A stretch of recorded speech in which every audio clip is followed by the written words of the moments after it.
So, as far as replacing Emmanuel, it's good that you have depth. How much of a jigsaw puzzle is it to you as far as determining, okay, how much more to play Zach Sealer, how much more to play your four natural outside linebackers, maybe three of them together among those four? What goes into that thinking? Well, I think ultimately, it's one of those things that comes down to like what you're facing offensively, what personnel they're throwing at you, what they're trying to do to you, um, putting guys in position to succeed. We feel pretty good about the guys that we dress for the game, and we've been able to roll those guys in there. Obviously, disappointed for Emmanuel. For all that he's put into it. We've had a number of these guys this year in that situation, and it's just one of those things that and understand things happen, and that you have to move on. And I can remember I was a sophomore in high school, and a guy that played for my dad, so he was older, he was a senior, and he lost his father like the week before a game. And it's funny how things happen that, you live life forward, but you understand it backwards. And, my dad was telling the kid, he was like, hey, because the kid loved his dad. Like his dad was his whole world. And he told him, hey, you don't have to play this week. You don't. And the kid amazingly said, he goes, Coach, he goes, listen. And he heard a train whistle. Hear the airplanes going over, like the world doesn't stop. So the NFL is not going to stop. The games aren't going to stop. So, injuries are an unfortunate thing, and you hate to see it, for the guys that we've had go down this year. But the reality of it is like, we got games on the schedule, and, we got guys that we feel very comfortable that we can put in. And, collectively as a group, I think we can get things done. So that's the way kind of, I can go all the way back to sophomore in high school, but that's the way I kind of approach things. Like the world doesn't stop; it doesn't wait on anything. The NFL is not going to stop there. We're going to play games. It doesn't matter, who gets hurt or who doesn't, and and we're going to have to be at our best to beat the Texans this weekend, and that's what we're striving to do, and that's what we're working on today. Josh, through 10 games, what's been the story of this defense, do you think? I think we're still evolving. I don't think we've played our best ball yet, and I think we're getting closer and closer to that.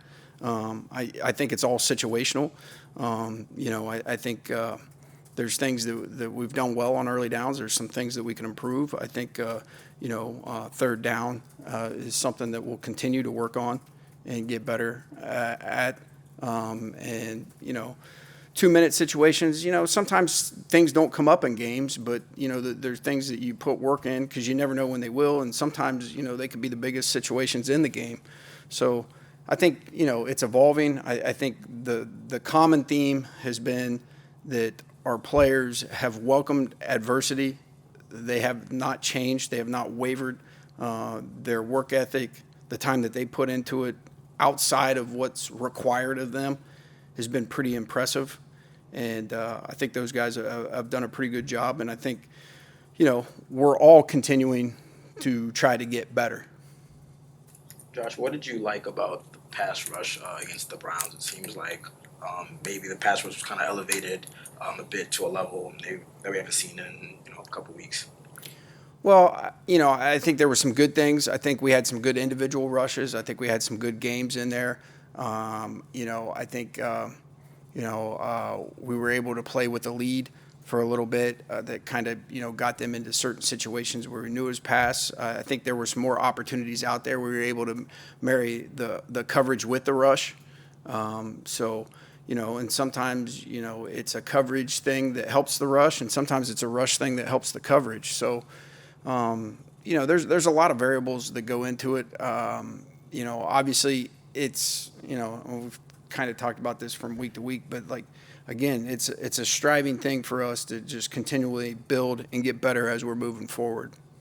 I had a other question that was completely different, but philosophically, like you guys run a fair amount of cover two, but not a lot of quarters. I'm not asking specific to your defense, but just in general, I guess like what's the thought process? Obviously, like you're putting more guys on the back end in quarters, but like what do you kind of weigh when deciding whether to do quarters or cover two? Yeah, well, and there's different variations of both. So, and you can run numerous things off of a quarters coverage. You know, are you a tight 2-3-2 match underneath, or are you a zone match underneath? Are you leaving your corners basically pressed and on an island with really no help if you get verticals from the safety, or your safeties, or they rob and curl to post, or are they playing deep? So I think there's. And then within the call, you can change quarters to quarter, quarter, half. You could change it to a two-man structure. You know, when I first got into coaching, like quarters is, and it was a Dean Pease thing, and he's very good at quarters, and it's very detailed. There's a lot of things that go into that.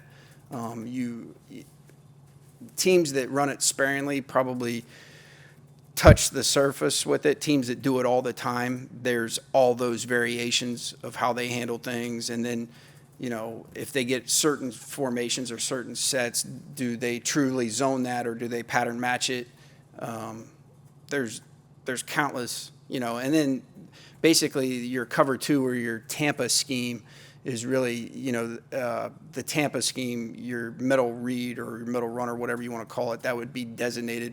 Whereas in your cover two scheme, that's not necessarily designated. It's basically off a route progression that could get designated. So a cover two scheme could look like a two-man scheme if all the receivers went vertical. Could look like a match principle if all the receivers were short. So I think within those two coverages, there's a ton of variables. I would say the similarities of them is they both start with a two shell. So I don't know if that answers. No, it was great. Coaching defense seems hard, but. Josh, wanted to ask you about Channing Tindall, what he does well at this point as an NFL player, and what he needs to do better to get into what's a very crowded inside linebacker rotation you already have. Yeah, I think the things that we've seen him do well when he was out on the field, you know, like he can run and he can hit. I think, you know, he's working very hard to understand. There's a lot of things that go into play when you're playing, call it inside linebacker or safety for us in our defense, or even our nickel back for that matter. Like those are really signal caller positions.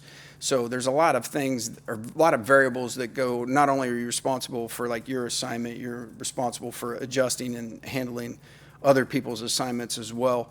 You know, and we're working very hard with Channing, and Channing's working very hard at it, and trying to get him, you know, caught up to speed to where like he can know a lot of different things. And I think in some of the rules that we've put him out there, they have been not all encompassing, more situational.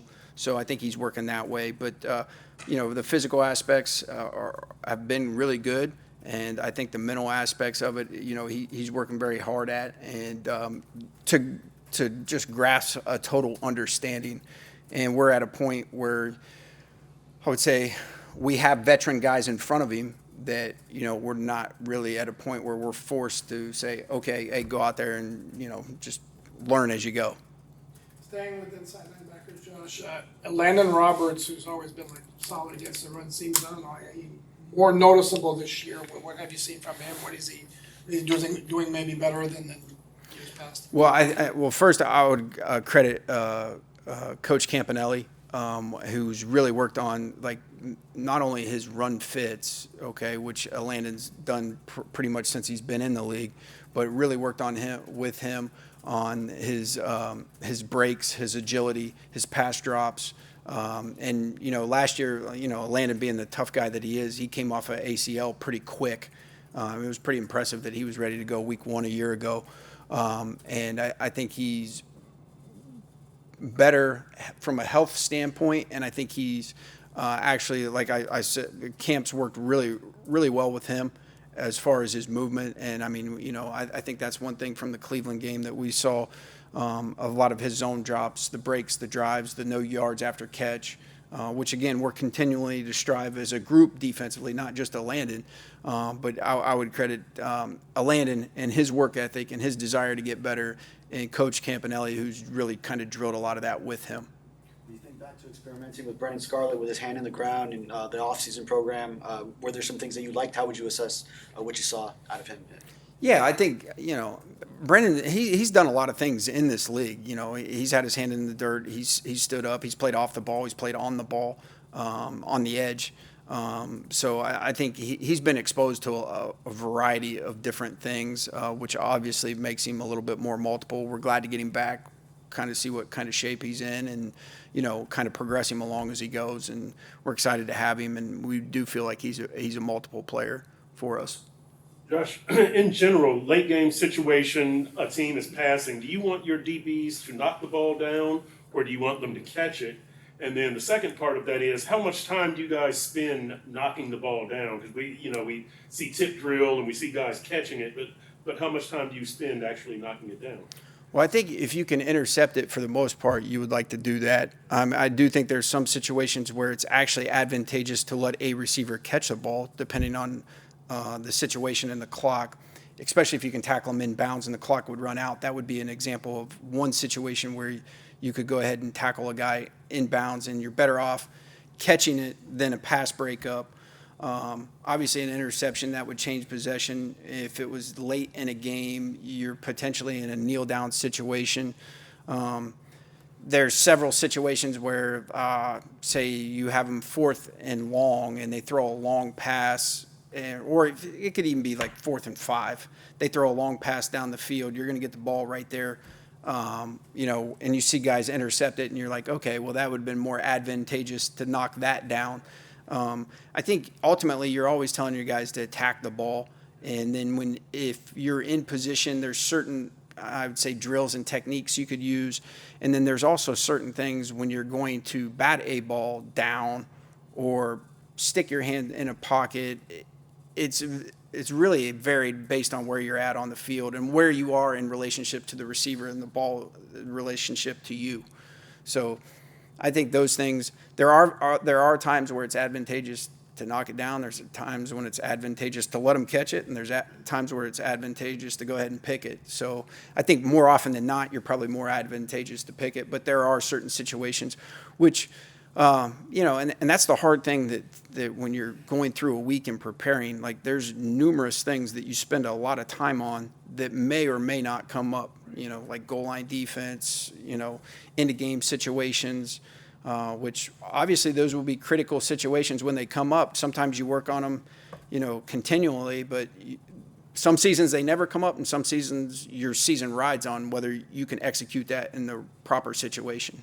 Do you think guys are comfortable knocking the ball down?